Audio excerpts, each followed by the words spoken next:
There is only one thing that you can control in your life. That's your thoughts. You can choose to be happy or you can choose to be miserable. It's just that simple. Join me for the next hour on Law of Attraction Talk Radio, where I hope to inspire you to make the conscious decision to be happy. For that is the exact place where you need to be to create your own magnificent reality. Let us begin now. Well, welcome to Law of Attraction Talk Radio. I'm Jules from beautiful Southern California, and I am so excited about this show tonight. You know, a few weeks ago, I was asked to go into LA for a private screening of an incredible movie called The Way. And the movie stars Martin Sheen and is written and produced by Emilio Estevez, his son. And together, these two made probably the best movie that I have seen in the last 10 to 15 years. It is outstanding. The photography, the location, the scenery, the characters, the writing of it, the storyline. Martin Sheen, who is fantastic in it. Well, this movie is just fantastic, and I want to urge everyone to go see it. So I decided to bring on Martin Sheen to tell us about what he experienced while filming this incredible movie.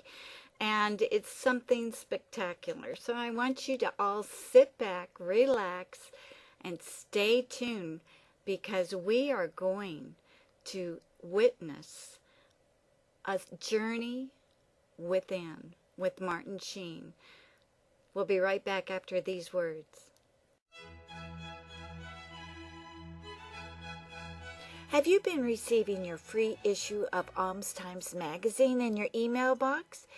Every 2 weeks you'll receive this top quality magazine that has spiritual, metaphysical, and scientific information that will rock your world.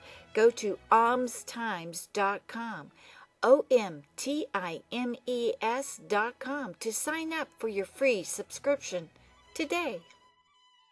You are listening to your daily dose of well-being and inspiration on Law of Attraction Radio Network at LOARadionetwork.com. Hear this incredible show on your smartphone through Stitcher.com, which goes through your car stereos with Ford Sync or any auto dashboard that has the internet. Listen to our 24/7 broadcast with our mobile app as well, or just listen through an MP3 player or computer. Remember, LOARadionetwork.com, heard in over 120 countries, is the radio station for your well-being.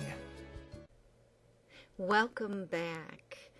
I just want to remind everyone that this is a video audio broadcast. So not only will you be able to hear it the normal way they usually hear it, you'll also be able to see this video broadcast through my website at LOARadionetwork.com. Just look for Law of Attraction Talk Radio with Jules, and you'll be able to watch the video there, or you'll be able to watch the video on YouTube.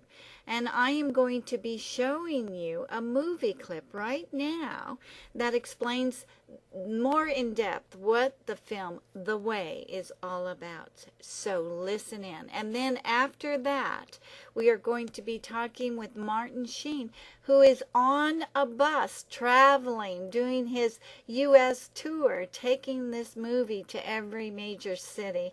And it's amazing what he has to say. He will be coming to us through a cell phone, but as you are watching the video, you will be seeing some incredible scenes from the movie The Way. So let's get going. Here's the movie clip of The Way.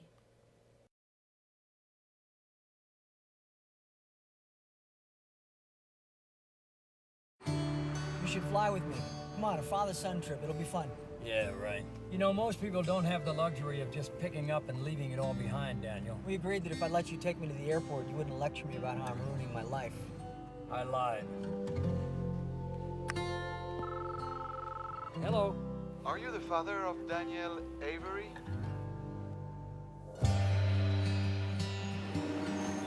was walking the road to Santiago de Compostela, 800 kilometers on the northwestern coast of Spain. This is everything it had when we found it. People have walked the path for over 1,000 years. The way is a very personal journey, Mr. Avery. Daniel was my only child. We're gonna walk the Camino to Santiago, both of us. Tom, this is the way. Hi, I'm Joost. There's no mystery why I'm doing this trick. Oh, look at cheesemakers. Hola. Hey, Tom, wait. Yeah, you should try some. No, thanks. Tom! Tom, it's me! Wait, I'm from Amsterdam. Dutch, huh? What are you looking to score? I love this guy. It wears off quick, I promise. Hello, I'm Jack from Ireland. How long you been out here? On the Camino or on this particular spot? You pick. Well, geez, it's hard to say. So what is it, on pilgrimage to change your life? Something like that. That box with the ashes. My son. That's brilliant. I mean, tragic, of course, but brilliant. Oh, no! Tom, your son. I am so sorry. I had no idea. My son was almost 40. Yeah, but he'll always be your baby. What was your son like? Smart, confident, stubborn, pissed me off a lot. Was a lot like you.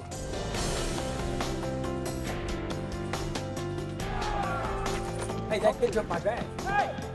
Hey! You can keep the pack! Just give me the box!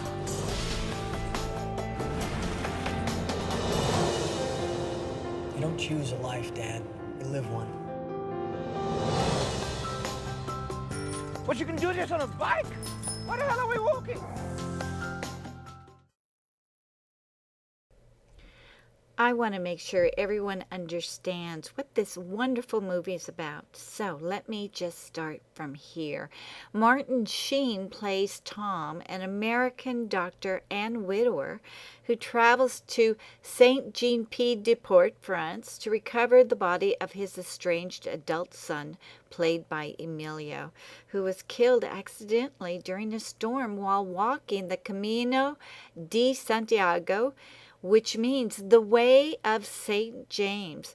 Driven by his profound grief, Tom decides to finish the 800-kilometer pilgrimage his son began, taking his son's cremated remains with him and spreading them along the historical track. The Way was filmed entirely in Spain and France, along with the actual Camino de Santiago. Welcome, Martin, to Law of Attraction Talk Radio. Well, thank you very much. I'm delighted to join you. I hear that you're on your tour bus in Virginia. Yes, we're on our way to Blacksburg, Virginia, on our current bus tour promoting the movie The Way. And we're arriving in Blacksburg at the Virginia Tech University to play the film tonight and then do a Q&A afterwards. Oh, that sounds like fun. Martin, I've got to let you know that this is the best movie that I have seen in the last 10 to 15 years. It is outstanding. I was there with my girlfriend Therese, and we both walked out of that theater feeling as if we had experienced the entire pilgrimage right by your side. It was incredible. I personally want to thank you and Emilio for delivering or for birthing this incredible creation and delivering it to the world. Thank you so much. Well, thank you. That's deeply gratifying. I appreciate that very much. You know, one moment I had tears in my eyes, and the next moment I was laughing hysterically. It was really tremendous. Yeah, well, there's a very good balance, you know, because it's a story of loss and healing and, you know, ascendance. So it's, I'm just so deeply gratified by what you're telling me. You know, it's such a masterpiece. Was it as much fun to make as it was for us to watch? Well, if you enjoyed it as much as I enjoyed doing it, I think we had a similar experience. Yeah, it was great fun. And, you know, I've been working on it for quite a while with my son Emilio.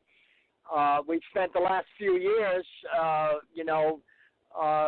compiling the scenario. Then he wrote the screenplay. Then we went to Spain and sussed out the Camino and made a deal with a Spanish partner there. And then we went about filming in the fall of 2009. And we filmed it on the actual Camino of Santiago de Compostela. So I'm dying to ask, did you take the entire trek of 800 kilometers, or did you just do it in bits and pieces? No, we did it from beginning to end. We started in Saint-Jean-Pied-de-Port in the French Pyrenees, and we walked all the way to Santiago de Compostela in Galicia, and then we went on to Murcia afterwards.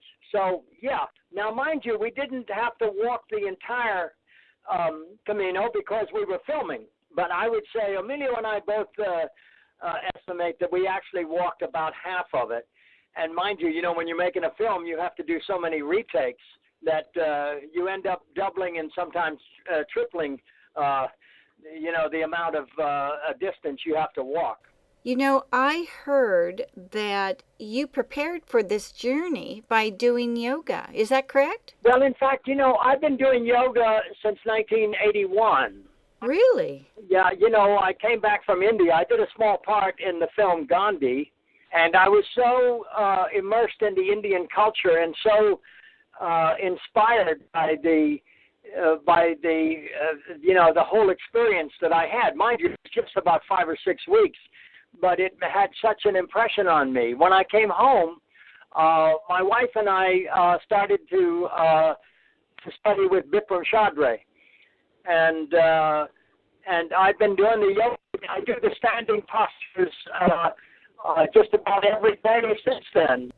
I think this is fascinating. I never knew that you were such a big yoga enthusiast. Let me ask you something else. I have a feeling that you and Emilio are coming from a very spiritual place. Did you find that doing this movie, that it enhanced your experience or your inner journey? Well, yes, as a matter of fact, it did. There are any number of pilgrims at any given time along the Camino, and they're all there for various reasons, mostly personal.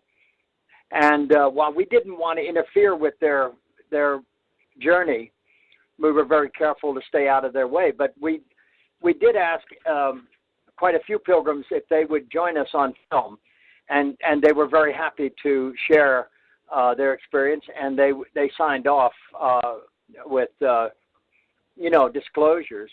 Uh-huh. So all the pilgrims that you see on camera that are non-speaking parts, they're all true pilgrims. Wow. And they're from all over the world. Oh, my goodness. So, we were very careful not to get in anyone's way. And at the same time, people were curious about what we were doing because no one had ever filmed on the Camino, at least not a drama. We were the first one. We were Americans, and so people were curious about what we were doing, and yet they were very supportive. But, there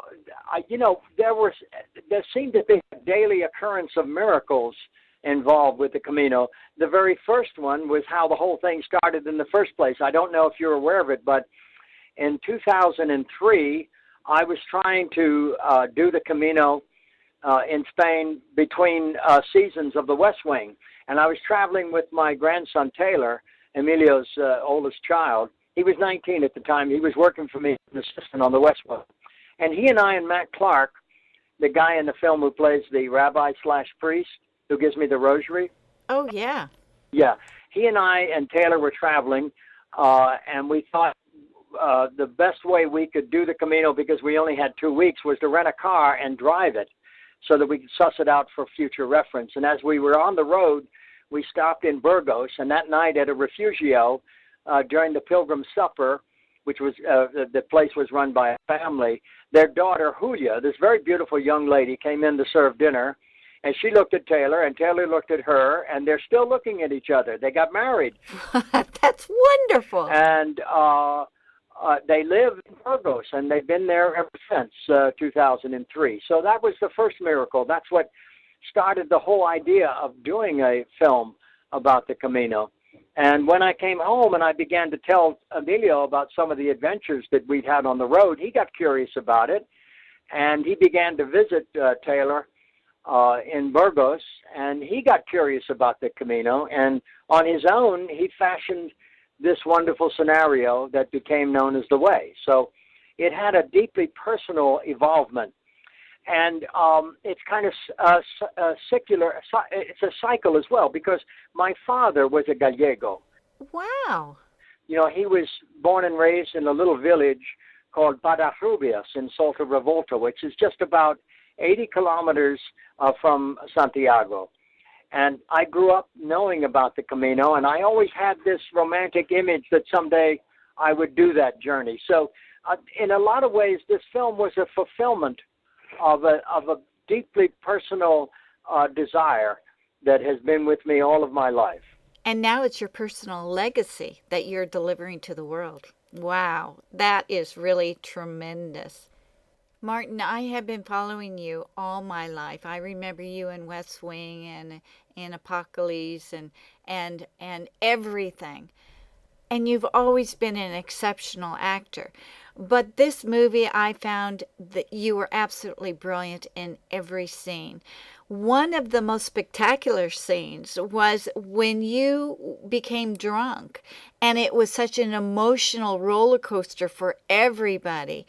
That was incredible, and I just, it was so real. It was like you were drunk. No, you know, I stopped drinking in 1989. Yeah, I've been faithful to that. But I had some difficulties with alcohol previously, and so I had a lot of memories of what those kinds of public outbursts are. You know, I had a lot of private pain over the years that's gone public, and sometimes most inappropriately. So I've confined such behavior to my craft. You know, I go to those private and sometimes very painful places within my spirit. I only go there now when I have a license to do so, if you will. When I'm doing a film or a TV show or a play. And I also want to let everybody know of how brilliant you were. First starting the entire scene or the entire movie as being a loner, and then developing a relationship with all the other pilgrims, and not wanting to, but really coming to the place where you are one with them. It was beautiful. Besides the fact that I walked out of the theater craving cheese, red wine, and a lot of bread. But you know, all of us,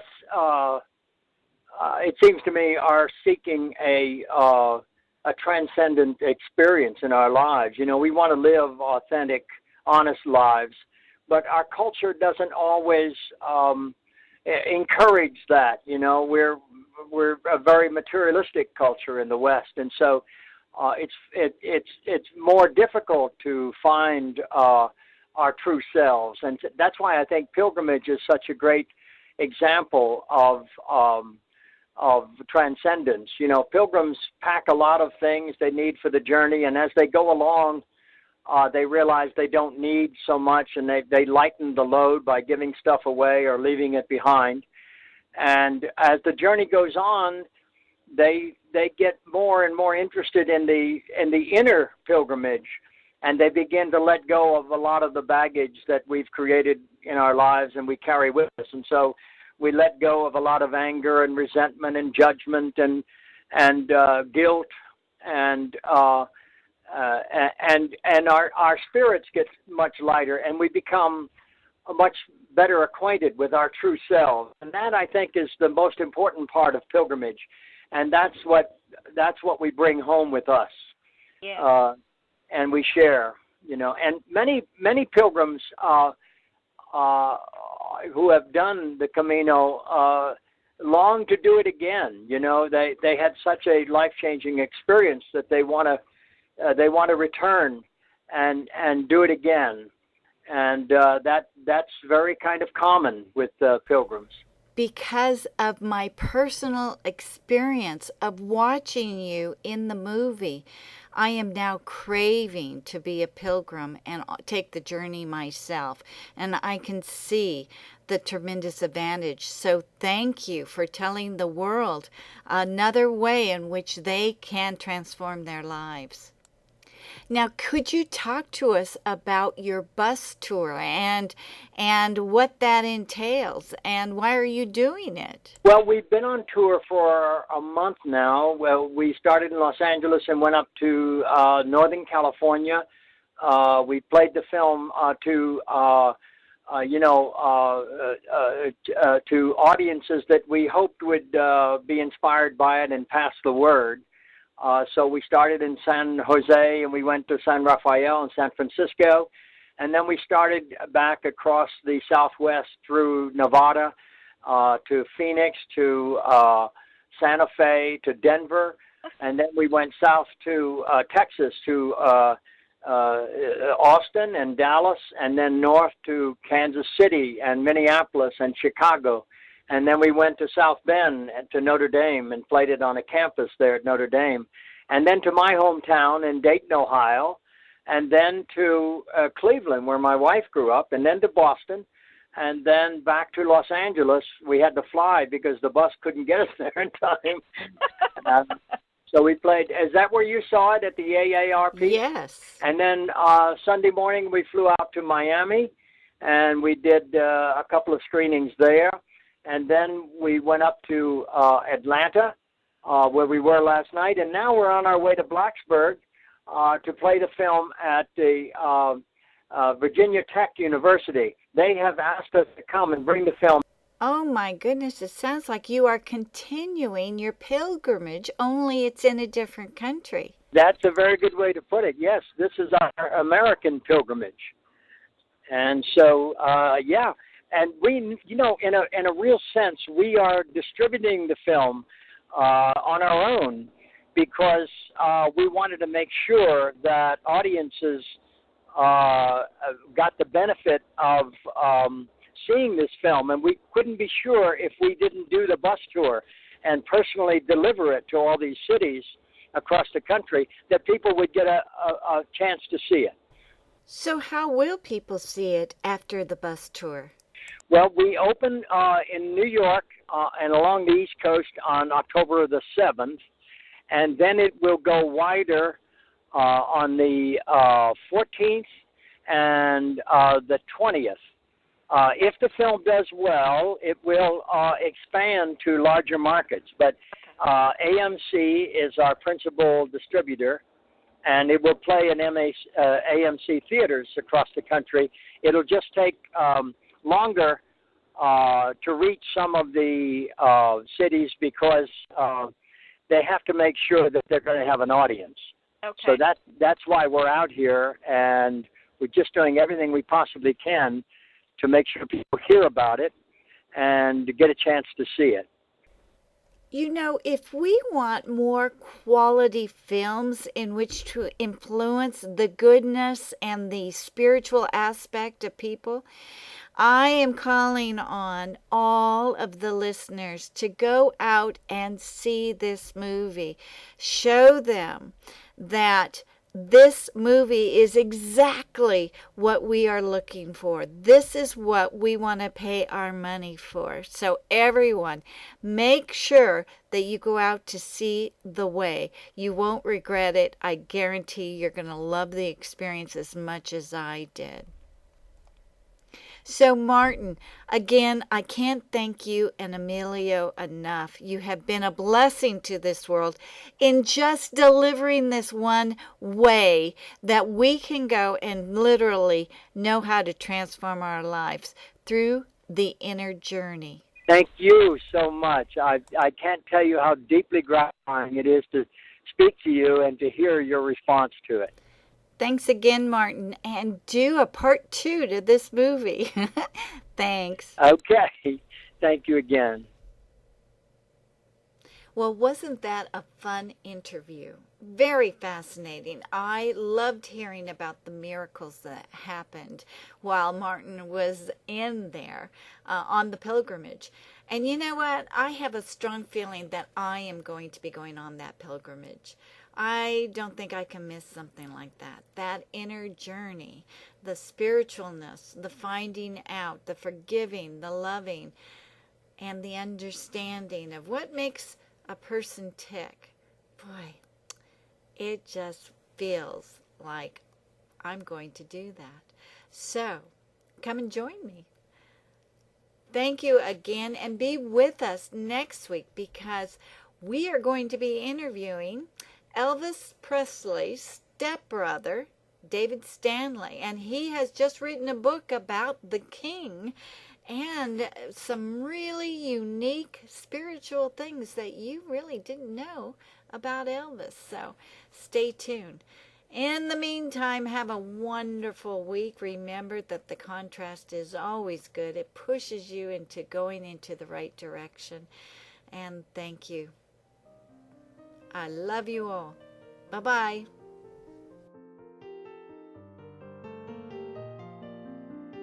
As we close another show, it is my sincerest wish that you have a wonderful week ahead. Remember, through you, the world changes to reflect your happiness. If you'd like to comment on today's show, please send me an email to Jules at LOA Radio.